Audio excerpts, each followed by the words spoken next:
Untitled Adventures, our adventures from Alaska. We are Dave, Solstice, the bear, and Anke. We moved to Alaska in 2014 and we started making videos about our daily adventures here, our Alaskan adventures here in 2020 when the pandemic started.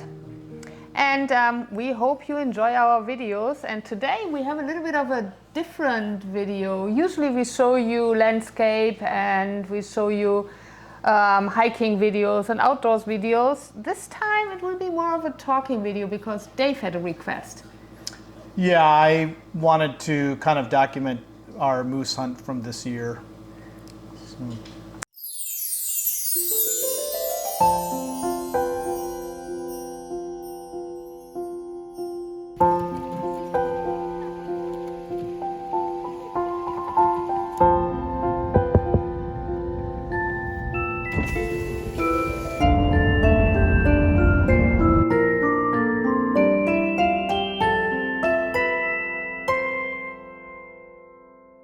Where do you want to start? Well, so we've been moose hunting now for 6 years, I think, and I just wanted to talk a little bit about what our trips are like, and then some of the interesting things about hunting for moose.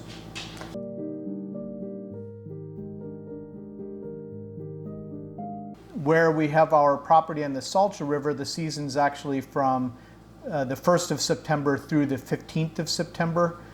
But the location that we go to down on the Kantishna drainage is from the 1st of September until the 25th. So traditionally, we've gone out the last 2 weeks or so of the season for several reasons. One, it actually does start to get quite a bit colder in the second half of the season compared to the first half. And so if you do get a moose and you're a long ways away from town, you have a chance for the meat to get cooled off without spoiling. So that's one reason that we go towards the latter half. Also, it's rutting season, so it's probably more likely that you attract a Yeah, and that's moose the other way big you reason hunt. that I couldn't think of. Yeah, so the other reason that we go in the latter half of the season is the moose rut tends to be pretty slow at the beginning of September, but as the month goes on, the bull moose get more and more into the rut, and it's a little bit easier to do things to attract them, to call them in, so that you can get close to them for hunting.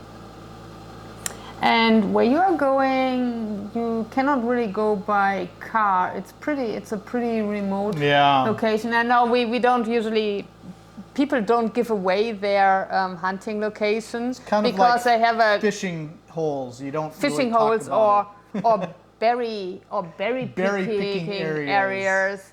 But it is, we can give a brief idea of where it is, how far it is. We go down the Kantishna drainage. The Kantishna River, actually a lot of people have heard of because it goes down near a town called Kantishna, which is at the end of the Denali Park Road. And several rivers flow into the Kantishna that actually come from within the park boundaries. So it's down into the direction of Denali National Park.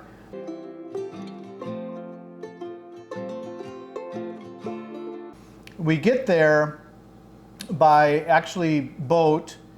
It is possible to fly in by float plane as well, and I have flown in and out a couple of times, and some of our hunting party flies in every year. But mainly we go by boat. We launch out of the town of Nenana, and we're actually on the Nenana River where we launch the boats, but then we get onto the Tanana and go downstream on the Tanana until it comes to the mouth of the Kantishna, and then we go upstream on the Kantishna until we get to the location that we have our hunting camp. And It's probably, I don't know exactly the distance, but it's probably somewhere around 120 river miles.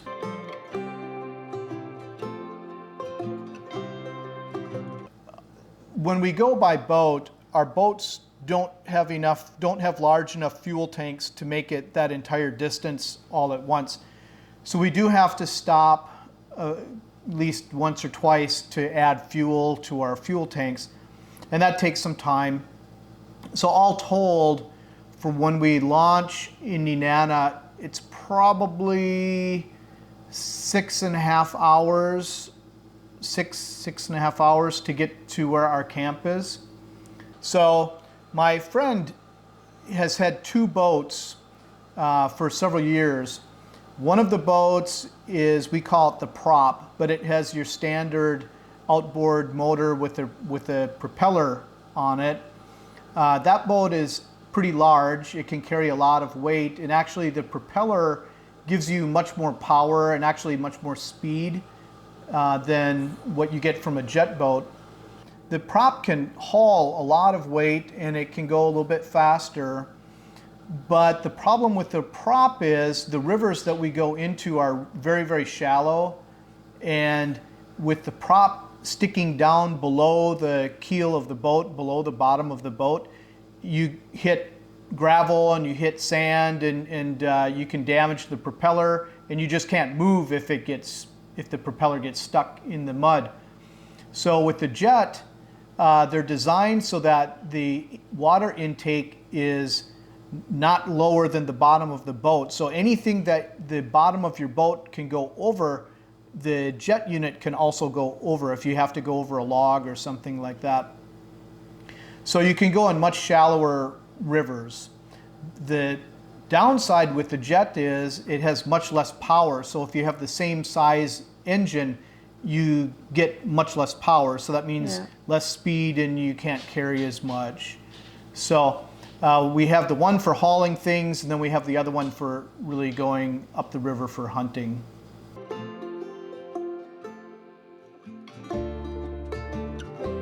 The camp originally, when we started it, was just regular forest, and we had to do a lot of clearing out to make spaces for tents and things like that.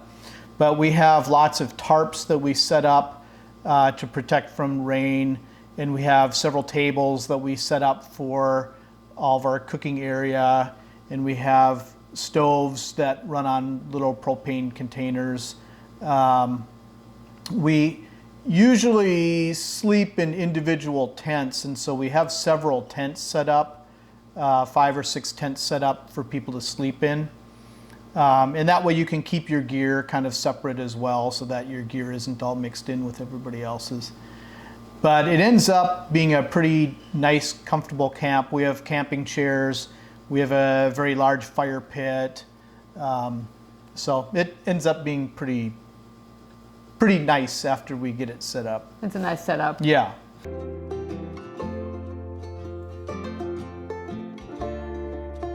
So there's several different things that we do. One is there's different ways that you can try to call a moose, call bull moose specifically, by making different kinds of vocalizations. And also we do what's called scraping, where we rub things on the side of a tree, which would be the sound that the bull moose make when they rub their antlers up and down on trees. Also, bull moose sometimes will hit one of their antlers against a tree, which makes a really loud, bang, hollow thunk noise. Oh. And so we sometimes do that.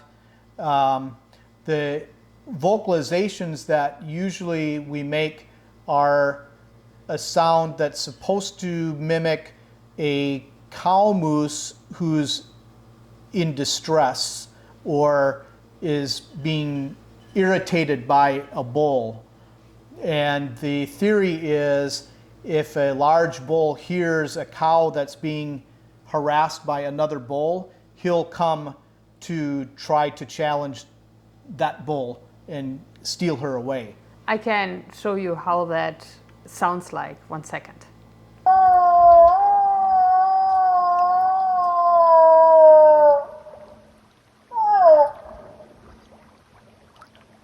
But then in addition to hunting directly from our camp, there's a couple of other things that we do. We can walk on our trails from the camp, and there's some different locations that you can go and kind of sit, sort of like what you're talking about. You can kind of sit and I maybe will sit for an hour or so and just look around and maybe call from back in a different location. But the main way that we hunt is we use the jet boat to go up into small rivers, and either we drop people off in different locations, or sometimes we do what's called spike camps, where we have our main camp that we're all at, but we'll set up a small camp maybe 10 miles, 15 miles away from our main camp, and 1 or 2 people will just stay there overnight. Usually more than one, usually 2, sometimes even 3. And they'll stay overnight for 1 night or 2 nights and hunt in that specific area where we drop them off. And what I understood, for the last 2 times you were out there, this is also when you were successful. Yeah. And have you been successful calling the moose by the cow call or by the bushwhacking thing? Yeah, actually, I've had moose come directly to me from doing the cow calls. Yeah. So it seems like that has been effective. But we do the scraping and things as well at different times, so it may be that, yeah. And something that I haven't done, and maybe this year would have helped at one point in time, bulls make a really interesting sound sometimes as they're walking, and it sounds kind of like a gluck sound. And what maybe I should have done at 1 or 2 different points was when I heard a bull, I maybe should have made that noise at it to get it to stop, in which case maybe I would have been able to catch up to it. But yeah, I haven't thought of that at the time while I'm actually out there.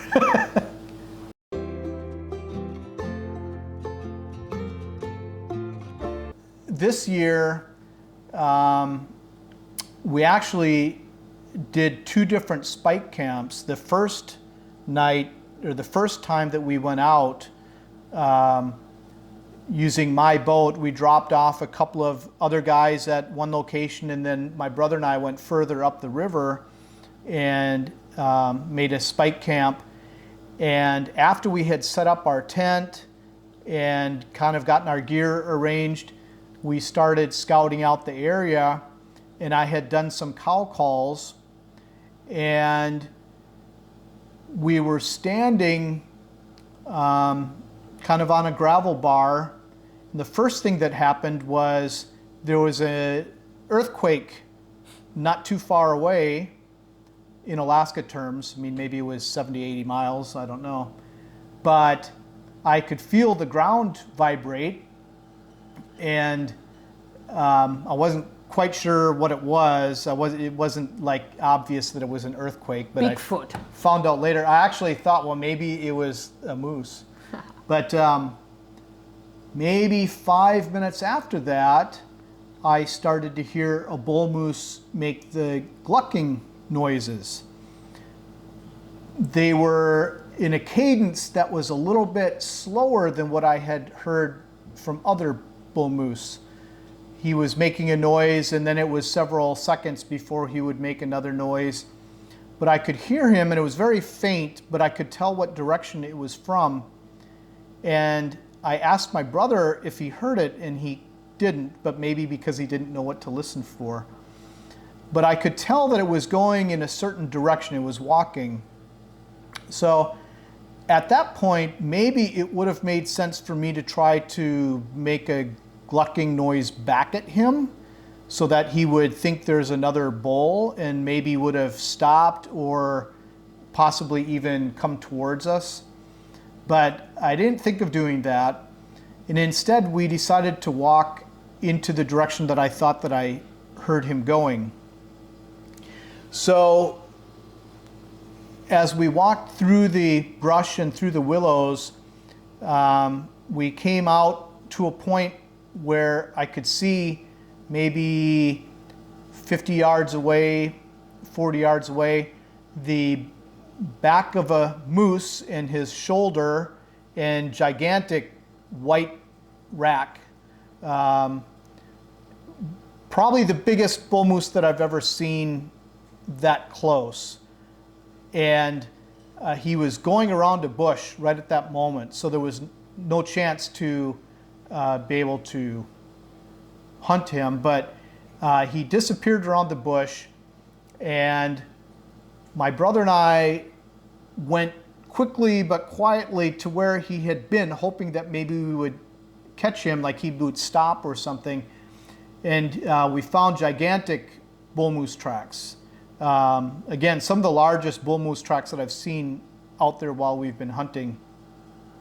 And we could tell that he was moving pretty quickly, so apparently when I saw him, he also must have seen us because he took off. And we followed the tracks for quite a while, but then they disappeared into a thick area that we just couldn't follow him. And we knew he was quite a ways in front of us, so we kind of lost him. So the next day, we were planning to stay the entire day and stay overnight, so we'd have a total of 2 nights at that spike camp. And after having seen this bull moose the evening before, we were pretty excited about our chances. So we spent most of the day hunting the area, trying to see if we could find one again. But it was really rainy, it was very wet, and actually probably 6:30 in the evening, it was already getting harder to see because the sky was so gray and it was raining so much. We decided just to crawl into our tent and get an early sleep so that we could get up early the next morning. And fortunately, the next morning it did stop raining, and it was a little bit nicer day, so taking the boat back to our main camp was a little bit easier. One interesting thing about that spike camp, we discovered the first evening when we went to make ourselves some food that we had brought several freeze-dried camp meals with us, and I had a little stove for boiling water with me, but I didn't have any of the gas canisters for boiling the water. So we couldn't eat any of our food that we had. And no coffee. And no coffee. So no nothing to warm you up. Yeah, we had lots of other cold foods that we could eat, so we didn't go hungry, but all of our hot meals and no coffee. Ugh. But we stayed there for 2 nights anyhow, and the next morning again we for a few hours tried to see if we could find the moose, but we didn't, so we went back. But that was the first spike camp, and it already felt pretty successful since we had seen a glimpse of a really, really large bull. And sometimes you can be out there with 5, 6, 7 guys, and you're out there for 2 weeks and you don't see anything at all. So we were already feeling pretty good about that.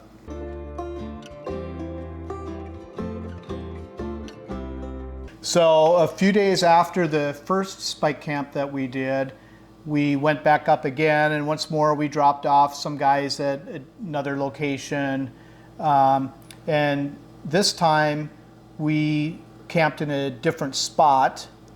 And when we looked around, it was very promising. There was lots and lots of tracks all over the place. There was a really nice little slough that went behind the camp, and so it seemed like it was going to be a very good area.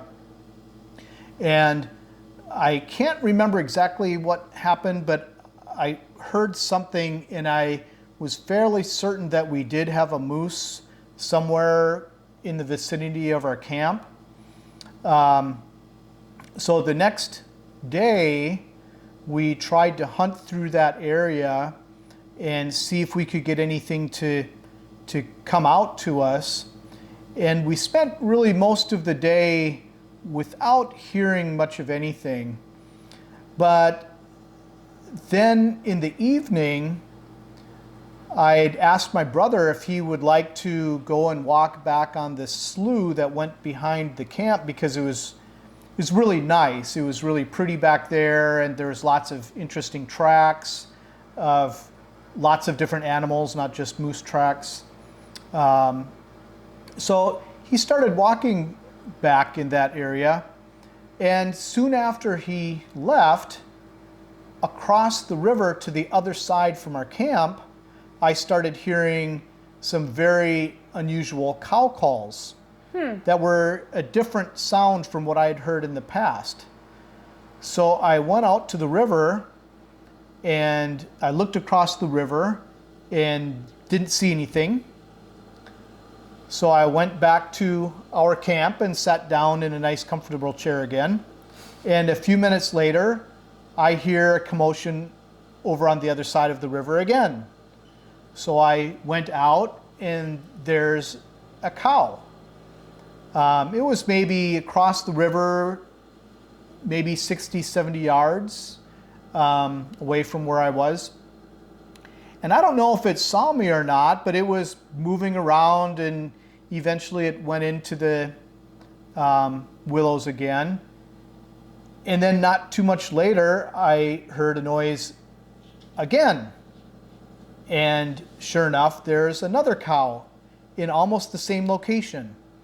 And it looked to me like it was a different one from the first one that I saw. It looked like it was bigger.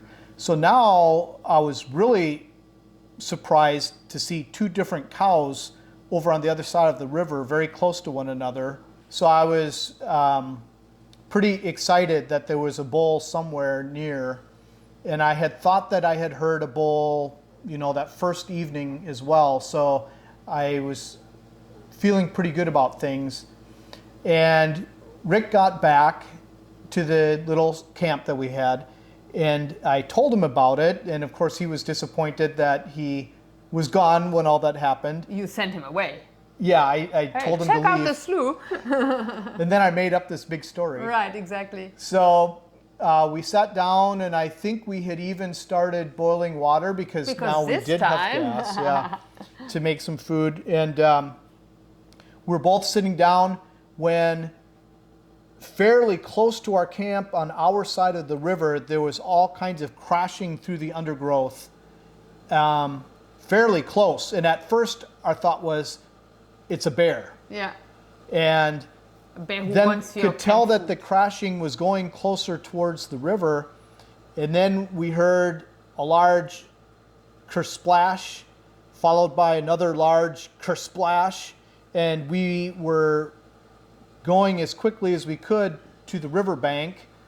Unfortunately, where our camp was a little ways away, so we had to kind of get through the undergrowth to get to the riverbank. So we got to the riverbank, and I could hear the moose going through the water and starting to climb out on the other side. And when I got to a point that I could see, both of the moose had already gotten out of the river. Oh, there were two in the river. There was two moose. And I just saw their backsides disappearing into the brush on the other side of the river. But I was fairly certain that it was a bull and a cow. And following a cow, probably. Yeah, because oftentimes that's what you'll see is a cow kind of being chased by a bull, or at least a bull's following one. Yeah. And so I wasn't certain, but I just had the impression that that's what the case was.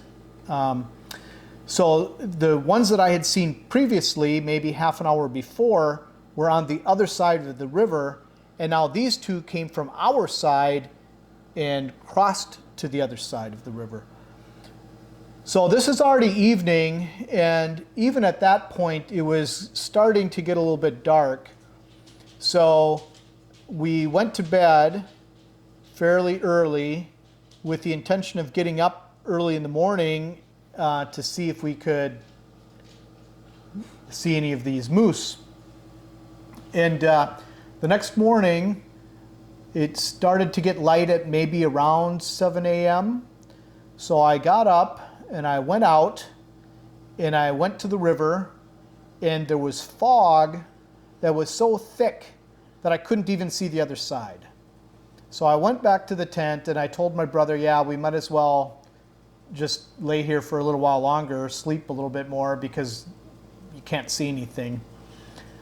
So we laid there until about maybe 8 o'clock, and we got up, and it was still foggy but not as bad. So we put our clothes on and we went to see if we could find the spot that the moose had gone from our bank, where they had gone down and crossed to the other side. And so we were walking and we were looking down at the ground, and we were talking quietly to one another, trying to see if we could pick out the fresh tracks. We could see on the far side of the river the tracks where they had come out on that side. So we could tell where these fresh tracks were that they had been. So we're looking and talking, and then we both heard some crashing in the bushes, fairly faint. It wasn't really loud, but we could hear some crackling in the bushes on the other side of the river. And we looked up, and there on the other side of the river was a bull moose facing us, kind of looking at us. And so at that point, we were able to shoot the moose. And now we had a bull moose on the other side of the river.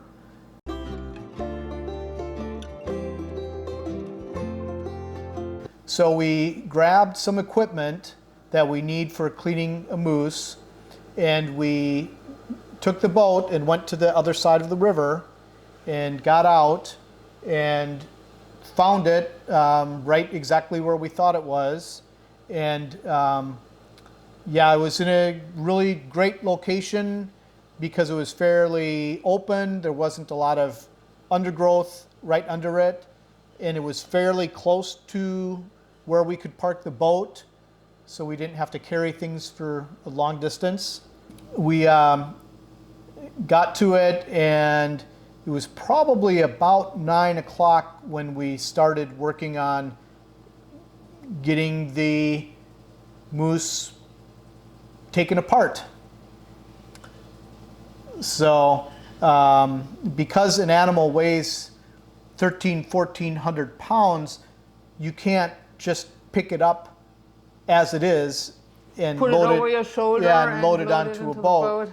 So unlike a deer that people sometimes will just clean the insides out and then they can carry the entire deer, you have to take it apart into pieces. Yeah. So that means you have to take the skin off and then take the quarters off, which are the legs, and then the rib cage off and all the meat that comes from the neck off. And then those all are in pieces that are a little bit more manageable to be able to carry. Honestly, part of the issue was with only two of us, we didn't have the power to be able to move it into positions that we wanted, and so we probably wasted some time trying to move it around unsuccessfully. But then also even loading it up into the boat, we were in a good position because it wasn't very far, but neither one of us is a gigantic person, so it was a lot of work just carrying the pieces to the boat. The hind quarters probably for this moose were somewhere around 130 to 140 pounds each, and the front quarters were maybe 110, 115 pounds each, and the rib cages were maybe 60 to 70, and the neck meat was maybe 60 to 70 pounds. So all of that is pretty heavy, and it took us a bit of time.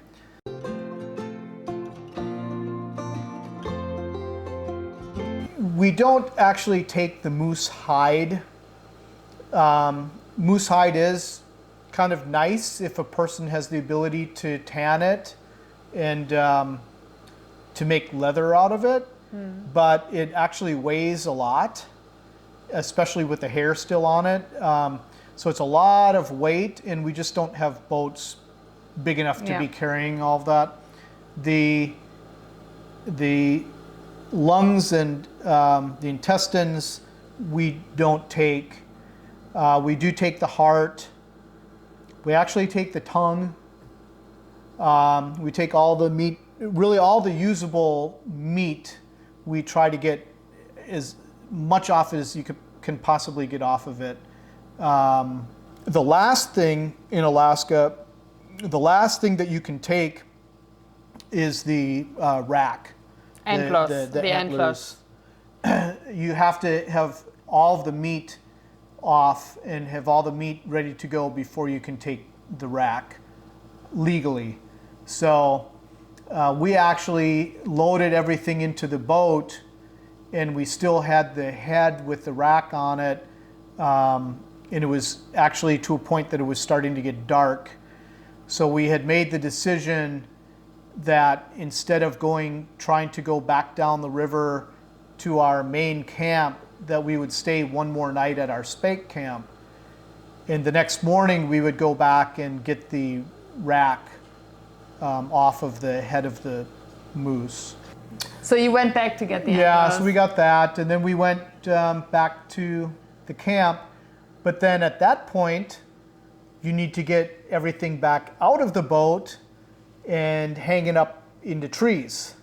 In Our main camp, and we have bags that we put over it, especially if there's flies. It's fairly cold by that time, which is really good for the meat. You want it to cool down as fast as possible. So it's getting colder by that time in September. But even so, you want the meat hanging. And we cover it up with game bags that are kind of breathable bags to kind of protect it a little bit. And then, yeah, we have it hanging for a few days until we're ready to come home. So now we have moose in the freezer, we have salmon in the freezer. We are good for at least 1 year now. I hope so, yeah. I think that's all here for our little bit different video at our Arctic Lights channel. And as always, I say stay healthy, stay safe, and this time I also say stay wild. And see you next time. Bye.